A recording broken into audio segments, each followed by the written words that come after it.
विधानसभा चुनाव में करारी हार झेलने के बाद कांग्रेस लोकसभा चुनाव की तैयारी में जी जान से जुटी हुई है। लेकिन मध्य प्रदेश में बीजेपी का गढ़ बन चुकी कई लोकसभा सीटों को भेदना कांग्रेस के लिए आसान बात नहीं है।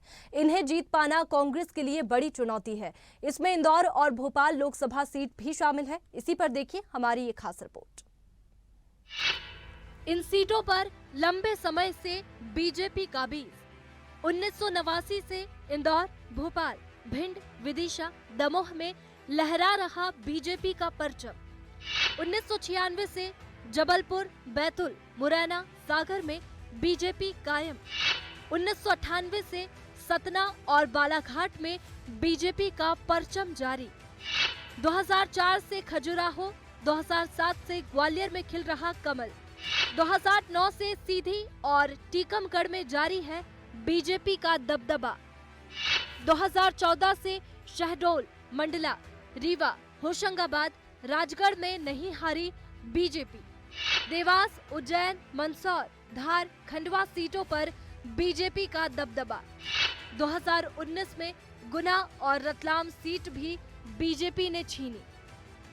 विधानसभा चुनाव के बाद से ही कांग्रेस लोकसभा की तैयारियों में जुटी हुई है। कांग्रेस भले ही जमीन स्तर पर अपने कार्यकर्ताओं को मजबूत करने का काम कर रही है, लेकिन बीजेपी से सीट छीनना कांग्रेस के लिए किसी टेढ़ी खीर से कम नहीं है।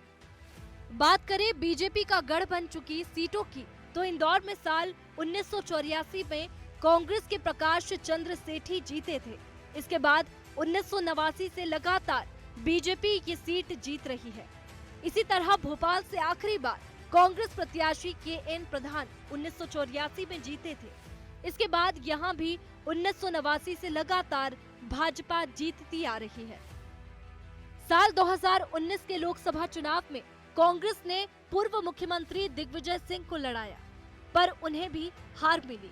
भिंड, विदिशा और दमोह में भी 1989 यानी पिछले 9 चुनावों में बीजेपी ही जीतती आ रही है, जबकि जबलपुर, मुरैना, बैतूल और सागर में बीजेपी साल 1996 से लगातार जीत रही है। पार्टी अब इन सीटों पर जीत के लिए नए और दमदार चेहरे आगे करने की तैयारी में है। एकमात्र छिंदवाड़ा ही ऐसी सीट है जहां एक बार छोड़कर कांग्रेस लगातार जीत रही है। 1997 के उपचुनाव में बीजेपी के सुंदरलाल पटवा जीते थे। इधर बीजेपी कांग्रेस को पहले पार्टी में अनुशासन कायम करने की हिदायत दे रही है, तो वहीं कांग्रेस मजबूत प्रत्याशी उतारने के साथ रणनीति बनाकर जीतने का दम भरते हुए नजर आ रही है।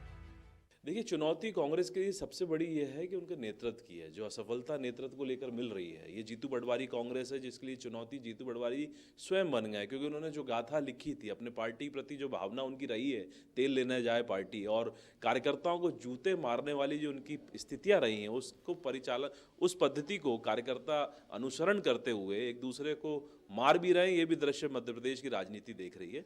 तो विपक्ष अपने संगठन को पहले संभाल ले, अंतर्कलह को रोक ले, और चूंकि अब जीतू पटवारी जो बिना कार्यकर्ताओं के नेता हैं, उनके प्रभारी, तो उनकी कार्यकारिणी को भंग कर दिया है। तो सबसे बड़ी चुनौती है उनको टीम बनाने की, फिर उसके बाद अनुशासन लाने की, जो कांग्रेस में कभी आएगा नहीं, फिर जनता के हित की राजनीति करने की, क्योंकि अभी तक तो विपक्ष झूठ फरेब की राजनीति कर कर सिर्फ मीडिया में सुर्खियां जरूर बटोर रहा है, लेकिन जनता के मुद्दों से नदारद है।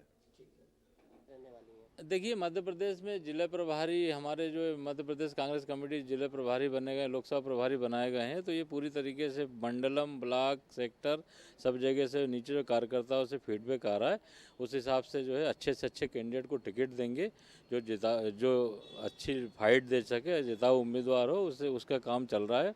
और निश्चित तौर पर जो है पूरे मध्य प्रदेश में कांग्रेस पार्टी राष्ट्रीय नेतृत्व अच्छा कैंडिडेट देगी पूरे 29 जिले में, और पूरी तरीके से जो है ज़्यादा सीटें जीतने का प्रयास करेंगे। बीजेपी का गढ़ बन चुकी मुश्किल सीटों पर कांग्रेस ने जीत हासिल करने के लिए तैयारियां शुरू कर दी है।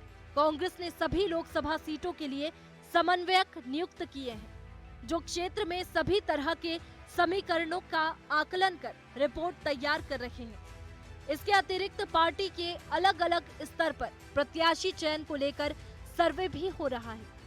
सभी पहलुओं के साथ कांग्रेस ये भी नजर रख रही है कि बीजेपी किस सीट पर किस प्रत्याशी को उतारने की तैयारी कर रही है, जिससे जातिगत समीकरणों को देखते हुए प्रत्याशी की तलाश की जा सके। इसके साथ ही ऐसे मतदान केंद्र जहां पार्टी पिछले 4 चुनाव में लगातार हार रही है, उन केंद्रों पर घर घर संपर्क अभियान चलाया जा रहा है। ये भी कोशिश की जा रही है कि आम सहमति से किसी एक दावेदार का नाम ही चिन्हित किया जाए। इधर 3 फरवरी से होने वाली स्क्रीनिंग कमेटी की बैठक में भी प्रत्याशियों के नाम पर चर्चा होगी, जिनमें मजबूत उम्मीदवार खोजकर कांग्रेस बीजेपी को पटखनी देने की रणनीति बनाएगी। स्वदेश न्यूज के लिए भोपाल से कैमरा पर्सन रणवीर बघेल के साथ मोहम्मद ताहिर खान की रिपोर्ट। ऐसे ही वीडियोस के लिए लाइक करें, शेयर करें, फॉलो करें, YouTube पर जाकर सब्सक्राइब कर बेल आइकन दबाना ना भूलें और ताजा अपडेट्स के लिए swedeshlive.com पर जरूर जाएं।